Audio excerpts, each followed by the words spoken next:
Ito, nagpipintura ngayon dito sa mga lamppost. Hindi pa rin pala natatanggal yung tubig dito. Matagal ng problem to eh.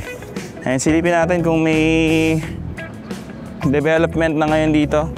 Okay, so ito na, nakita na natin. Binuksan na, tinanggal na yung cover niya. Ang nakikita natin dito is Rotary Club of Metro Escolta.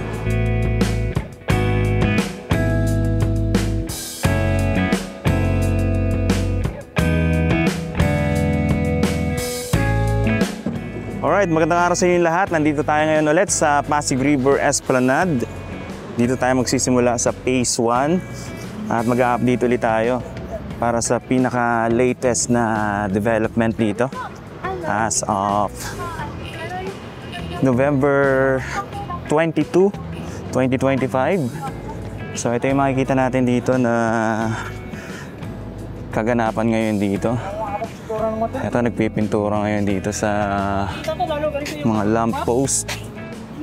And focus muna tayo rito sa papunta rito sa may Arroceros Park. So ito, nakikita natin pinatungan nila ng bagong pintura dito na kulay gray. Visible na visible pag nandito kayo. Makikita nyo bagong pintura na. Ito. Pero dito sa part na to, hindi pa rin siya pwedeng daanan. Although siguro pag nakamotor, pwedeng dumaan dito dire-diretso. Or bawal siguro. Hindi ko lang sigurado. Kasi yung mga yung nakamotor na yon, parang mga workers dito yan. So tingin ko bawal pa. Bawal pa nga. Okay, so medyo mainit ngayon. Mag-aalas 2 na. Mag-aalas 2 ng hapon. Sabado, November 22, 2025. So napaka-tahimik pag ganitong oras. Napaka-peaceful. And ito yung fountain. Pag ganitong oras, hindi siya binubuksan. Dire-diretsoin natin. Nawala na yung ano rito. Yung hinarang nila dati dyan. Last time punta tayo rito, parang may nire-repair pa dito. Mukhang may natanggal ata na pintura dito sa gitna. Pero ngayon mukhang naayos na nila. Ay, napakaluwag pala rito. Gaganito oras. Boss. Ayan, makikita natin may nagme-maintain naman pagka ganito oras. So dito maluwag sa part na to kasi walang bench or upuan na nandito sa gilid. Unlike dito sa may Phase 1, may tambayan kaya medyo na-occupy yung space na banda rito. Pero dito mukhang ganito lang talaga yata to. Open space, maluwag, maganda para sa mga nagja-jogging, exercise sa umaga. Tapos silip tayo ng konti rito. Dito may konting mga kalat, kailangan linisin. Then lakad tayo doon sa papunta ron sa may Arroceros. Meron pa nandito naka-pwesto yung backhoe.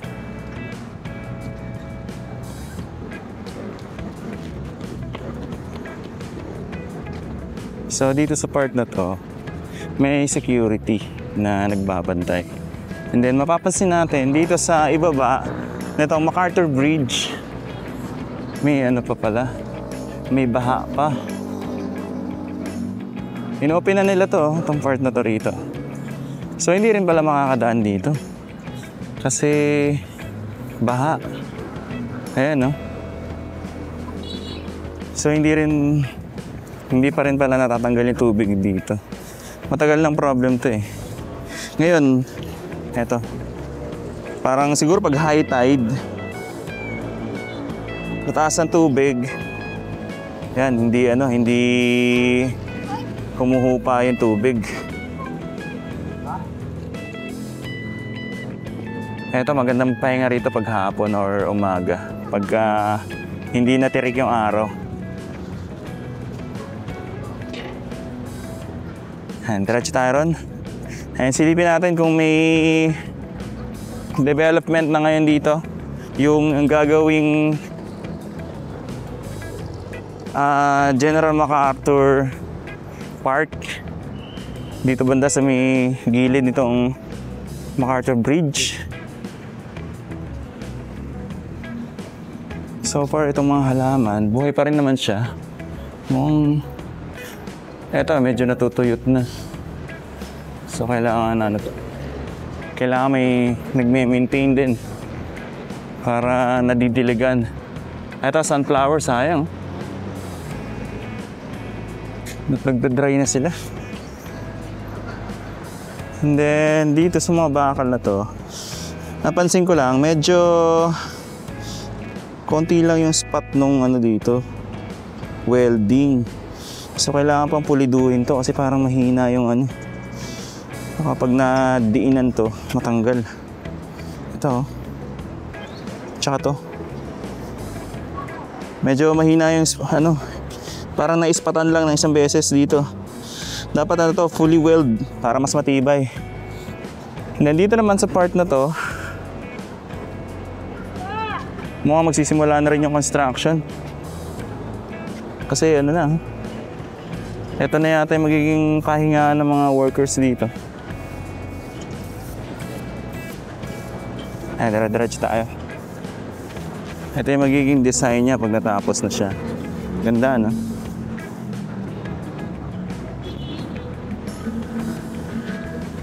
Ayan, nakadayo hanggang dun sa dulo.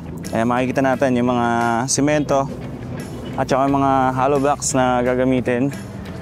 And dito sa part na to, ito yung magiging future na park na ito yung design. Ito siya, oh. Pero sa ngayon, wala pa tayo nakikita na gumagawa. Ito dapat maano rin to. Magawa ng bricks, malagyan ng bricks or pinturahan na kulay red. Pero sa ngayon wala pa tayo nakikita ng mga workers na gumagawa dito. And mukhang hindi pa rin nagagamit etong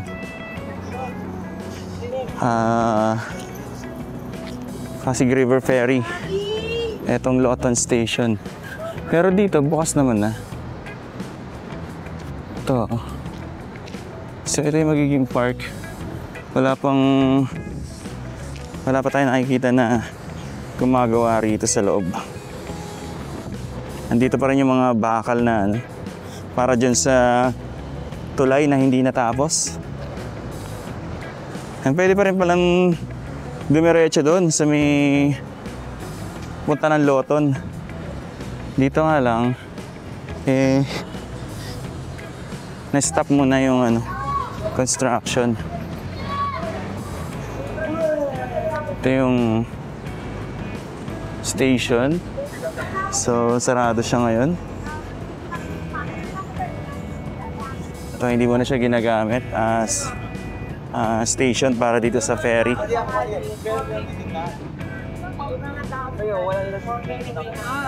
So dito dapat lalagyan din ng hagdan nila to. Kung kailangan pang ayusin to para magamit. So lalagyan ng hagdanan dito. Ako.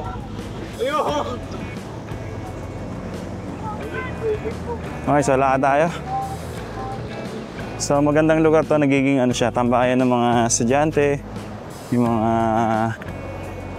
mga Gen Z, mostly mga Gen Z nakikita ko na nagtatambay rito.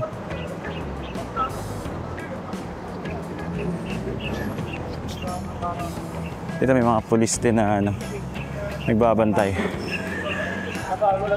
Sir. And then may mga security.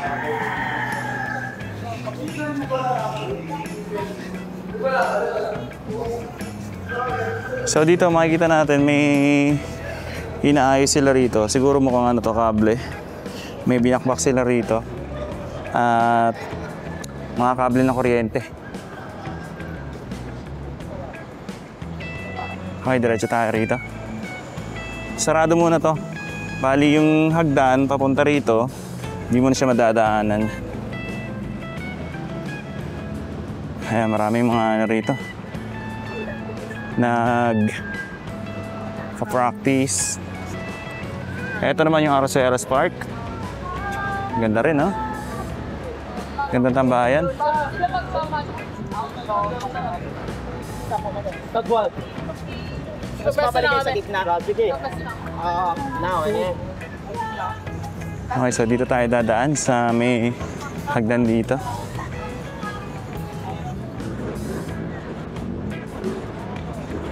So sa ngayon, yung sa may dulo, hindi pa sinisimulan.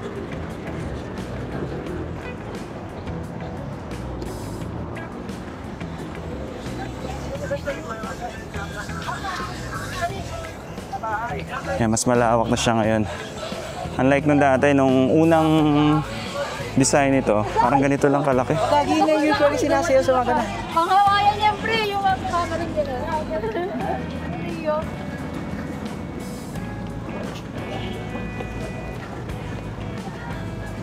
Okay, so nandito na tayo sa may Arroceras Park. Ito yung sa may palabas dito. Papunta rin sa may cafe. And then dito. Ayan. Ganda ng view, na. May nakita ako dito, nakabalot pa siya eh. Hindi ko alam kung ano to. Mukhang ano to. Okay, so ito na, nakita na natin. Binuksan na, tinanggal na yung cover niya. Ang nakikita natin dito is Rotary Club of Metro Escolta. So nakikita ko dito is End Polio now. Okay. So tingnan natin kung ano yung nakasulat dito.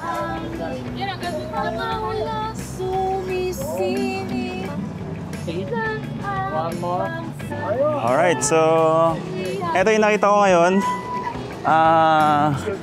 Hindi ko alam kung para saan to actually, to be honest. Pero Rotary Club of Metro Escolta. Unite for Good.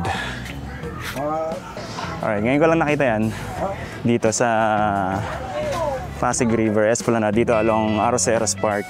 No, mukhang ano to, something na important.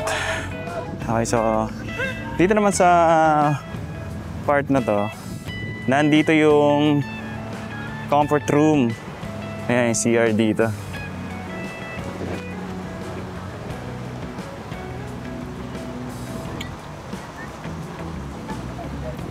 So dito na yung exit. Palabas dyan.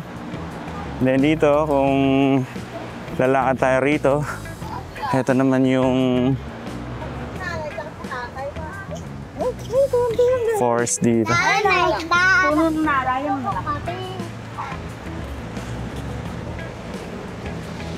Ayan.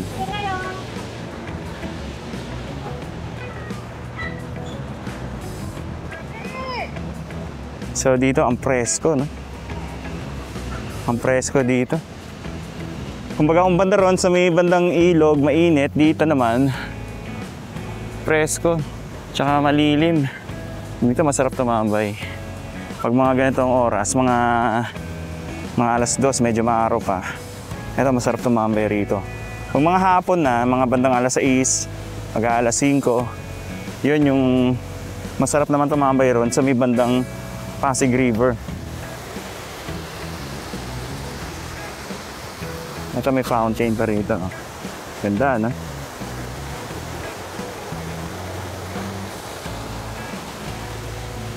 And then dito, sa part na to, may ano pa, mga koi fish. May pond.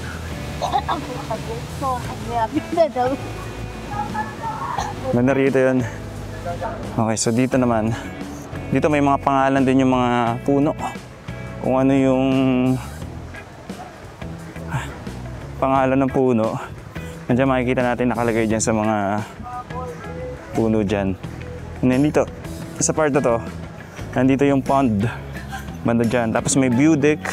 So dito yung magandang tambayan pagka mainit pa. Masarap maglakad-lakad dito. And then nandito yung koi fish. Dyan.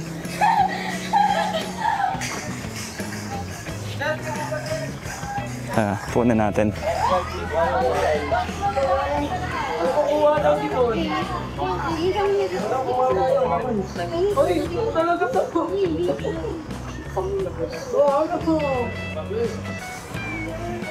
Okay. So dito na ulit, palabas na ulit tayo. So hanggang dito lang yung Pasig River Esplanade sa may part na to. Alright, maraming salamat sa pagsama sa akin sa simpleng update natin dito sa may Pasig River Esplanade.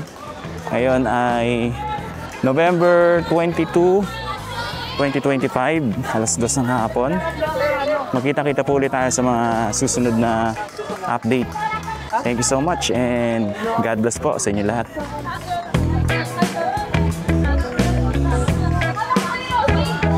Tatay daw si